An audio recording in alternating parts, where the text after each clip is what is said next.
Jumpa kembali di YouTube channel Guru Muda.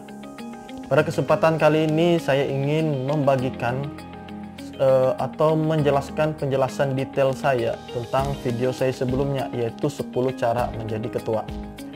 Di sini saya akan mendetailkan poin yang kedua, yaitu ketua bukan bos tapi leader. Nah, mari bedakan hal ini.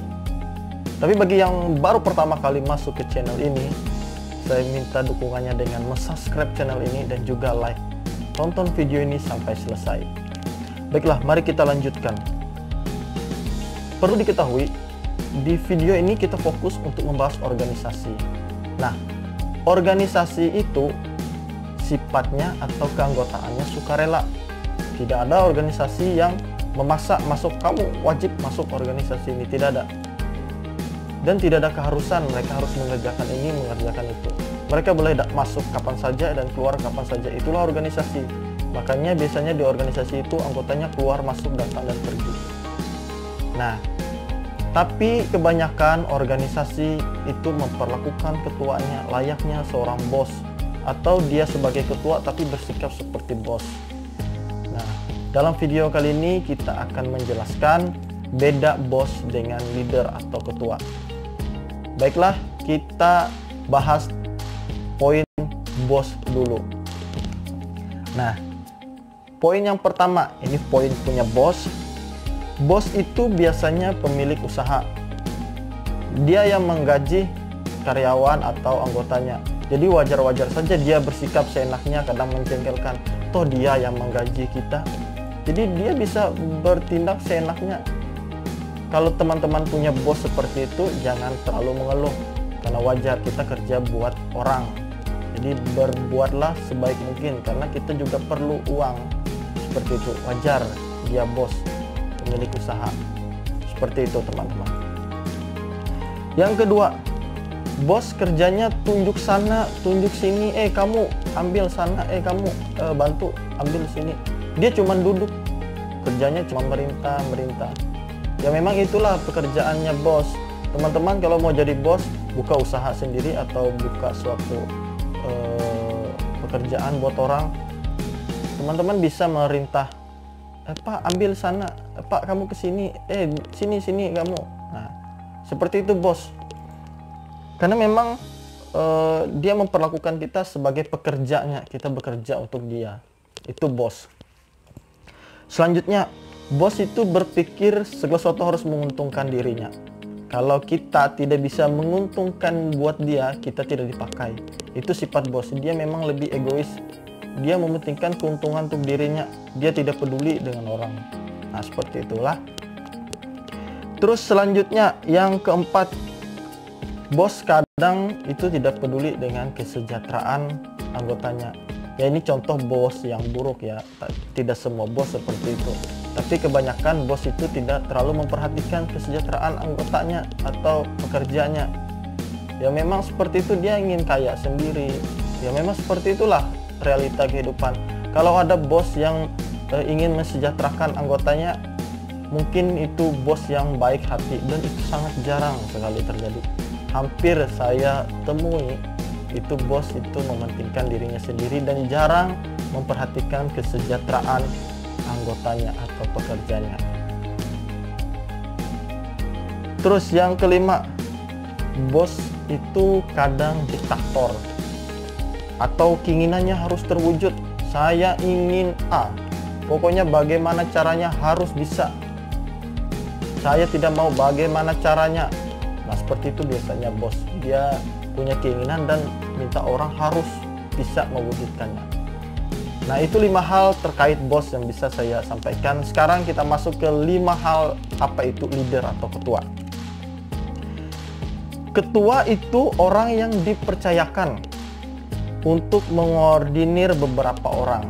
Jadi biasanya ketua itu dipilih berdasarkan musyawarah, bukan keinginannya sendiri. Dia tugasnya mengordinir atau mengetuai beberapa orang di suatu tempat pekerjaan atau organisasi. Kita fokus ke organisasi. Jadi pemilihannya itu terbuka atau berdasarkan musyawarah. Yang kedua, ketua menjadi teladan buat anggotanya. Nah, beda dengan bos tadi. Kalau ketua dia harus menjadi teladan, dia bisa menjadi contoh yang baik yang ditiru oleh anggota-anggotanya. Kalau ketuanya buruk, anggotanya pasti akan menirunya, atau anggota yang baik pasti akan pergi. Dulu pernah ada istilah anggota yang baik di tangan ketua yang buruk maka hancur. Tapi ketua yang baik, walaupun anggotanya buruk, pasti organisasi itu maju karena ketuanya yang baik. Nah, selanjutnya, poin yang ketiga, ketua berpikir untuk kebersamaan, atau ketua itu fokus ke solidaritas. Ada semboyan solidaritas tanpa batas. Nah, ketua biasanya punya solidaritas tinggi. Dia memperhatikan sekali anggotanya sakit atau anggotanya jatuh, lemah, lelah, letih, lesu, lunglai. Ketua biasanya memperhatikan, karena ketua yang bertanggung jawab atas kelangsungan organisasi itu. Karena satu orang yang jatuh, jangan biarkan dia tergeletak sendiri, tapi ketualah yang menjadi yang mengangkat tangannya, yang membantu dia untuk bangkit biasanya. Terus yang keempat, ketua memperhatikan kesejahteraan anggotanya. Nah, ketua itu pasti memperhatikan kesejahteraan anggotanya. Sebagai contoh, misalnya organisasi ini dapat bantuan, atau organisasi ini dapat sumbangan, atau organisasi dapat suatu hal yang baik. Biasanya ketua mengajak anggotanya tuh mereka pesta atau mereka merayakannya gitu kan. Mereka dia tidak mau menang sendiri. Dia pasti akan memperhatikan anggotanya karena dia tahu anggotanya adalah keluarganya. Dia memperhatikannya seperti keluarganya. Organisasi sebagai rumah kedua bagi dirinya. Anggotanya sebagai kakak, seperti adik bagi dirinya. Nah, poin yang kelima, ketua bertindak demokrasi. Nah, kenapa? Kalau bos tadi dia diktator, pokoknya keputusan dia lah yang utama. Kalau ketua itu dia berdasarkan demokrasi. Setiap keputusannya pasti hasil musyawarah atau hasil rundingan dengan beberapa orang kepercayaannya. Jadi sifatnya demokrasi. Dan kadang untuk pengambilan keputusan itu dilakukan rapat untuk mengambil suatu keputusan atau kebijakan. Nah, itu 5 hal perbedaan ketua dan bos. Jadi teman-teman masuk kategori yang mana? Jika teman-teman sekarang posisinya sebagai ketua organisasi, bersikaplah seperti ketua yang baik. Jangan seperti bos. Kecuali kalau teman-teman membayar mereka, boleh teman-teman perintah mereka ambil ini ke sana, ke sini, ke situ. Terserah kalau teman-teman yang membayar mereka. Tapi kalau tidak, bersikaplah yang sebenarnya seperti yang saya sampaikan 5 poin tadi menjadi ketua. Terima kasih. Itu saja yang bisa saya sampaikan. Jika teman-teman